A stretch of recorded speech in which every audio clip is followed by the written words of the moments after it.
Take a little trip back in time. This is disc 6 from the Lost in Space collection, first season, 1966. Pink and purple on the side. Very interesting coincidence. It's just working with a new song. A remix of Mirror Mirror.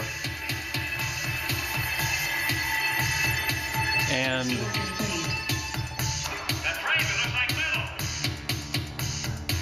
I don't know exactly how this works. I have been doing this for a very long time.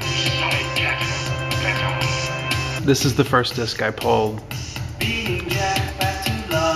And I haven't watched this whole DVD collection. I just wanted to have it kind of for memory, because as a child it really influenced me.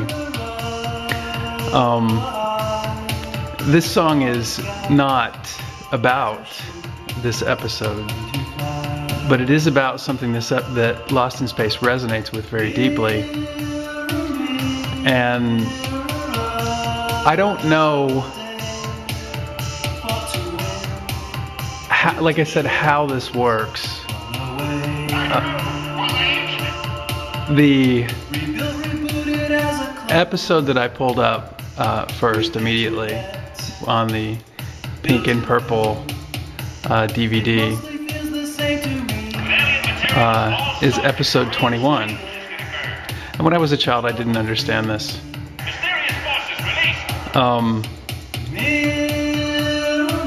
But the first episode on the disc that I pulled is called The Magic Mirror. And The Magic Mirror is a episode that is sort of a ringer within the series. The episode is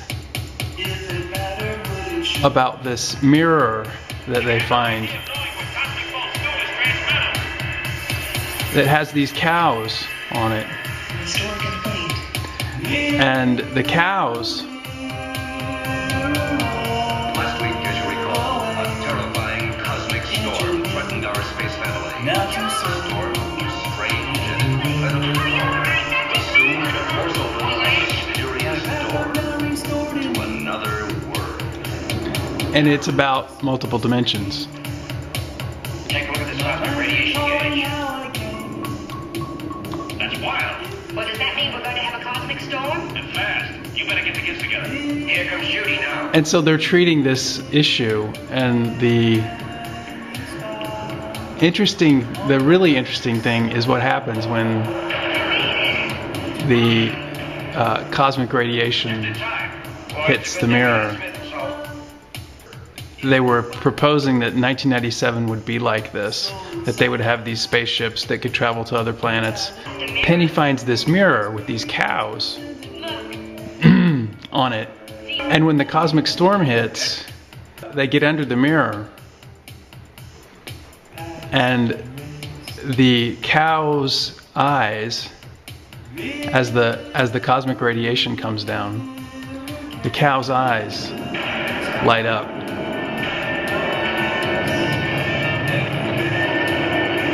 And the cosmic storm activates this portal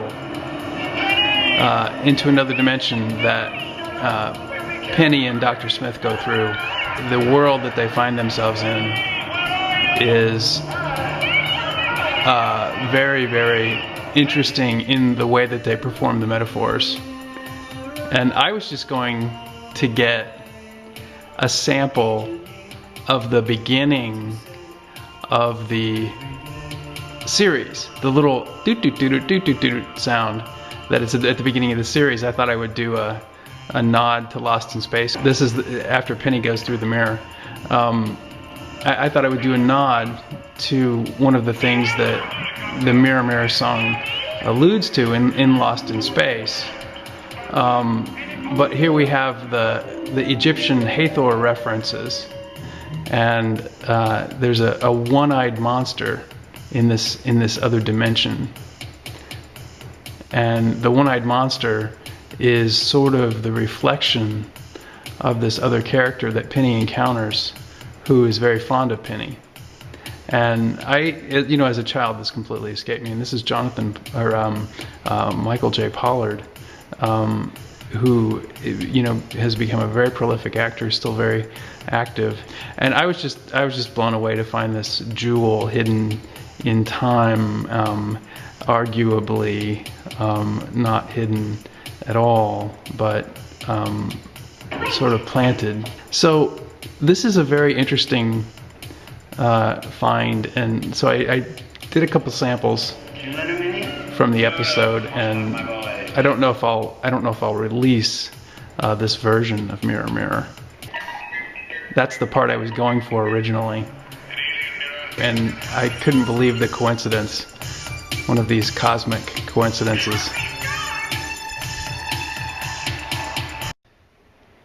And so, Justin, my concern is that now that the shields are down, now that the planet's electromagnetic shields are down, since the solar cycle has been so weak, the field that surrounds the Earth is actually lowering and is weakening, because the electromagnetic energy that's usually stored and trapped naturally by the this is the three-dimensional theory, stored and trapped by the dynamics of electromagnetism, isn't there. It's not present. And so we have this we're sort of open right now. And if there is this sort of mini ice age, if there is this sort of, the worst case scenario is that we would run into a situation where, the northern regions are sort of incapacitated by ice.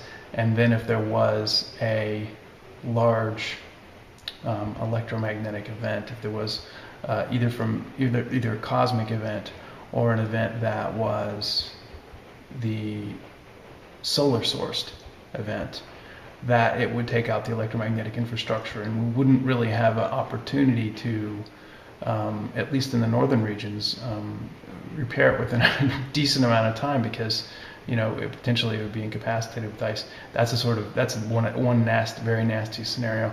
But I'm not aware of any. Now, if you look at some of the statistics that are associated with the analysis of the solar cycle, they're very misleading, because the solar scientists were divided about this cycle. They knew that it was something different was going to happen. They didn't know whether it was going to be an incredibly big cycle or incredibly. They thought it might be kind of weak. No one expected nothing. No one expected it to be starting to flatline, which is what we're seeing. And the flatline is very concerning, because, like I said, it's bringing down the natural shielding. When there is an event, it might be affecting things more significantly. And so the concern that I have is like I said, the statistics are lying about what's really happening. The statisticians are lying about what's really happening. We don't have a record of a minimum that's this low. Even during the Maunder and the Dalton minimums, there was more activity than there is right now. There's less activity now for a longer period of time than any recorded period that I'm aware of. And the solar scientists have been counting spots that are more like specks. And the numbers, they're fudging the numbers, in my opinion. And I think this is very concerning, because we didn't have 24/7 monitoring back in those periods. And it's definitely the case that the numbers that we have right now are very misleading with respect to what it might actually be in comparison to what was during the mini ice age.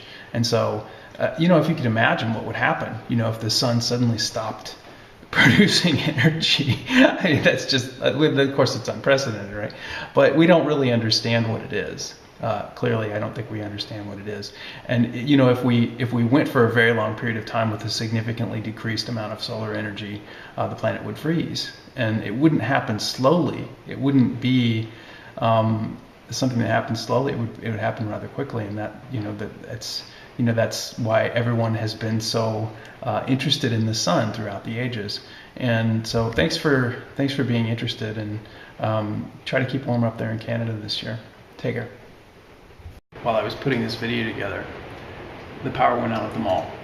I went in to return something at the Brookstone store, and while I was in the Brookstone store, there was some commotion outside the Brookstone store, and I didn't really know what was going on, but when I turned to look outside, everything looked really dark in the mall. And then some people came wandering into the store, saying that this was the only one that had power. Upon leaving the store and investigating what was going on in the mall, it was just this kind of like state of like zombie-like chaos. There's just people kind of walking around in the dark. As I left the mall grounds, I realized that the streetlights were out in the town as well. I pay attention to these sorts of coincidences, and I see that as a sort of affirmation of the intuition that I have about this being something that we have to be concerned about right now. And so there it is what it is.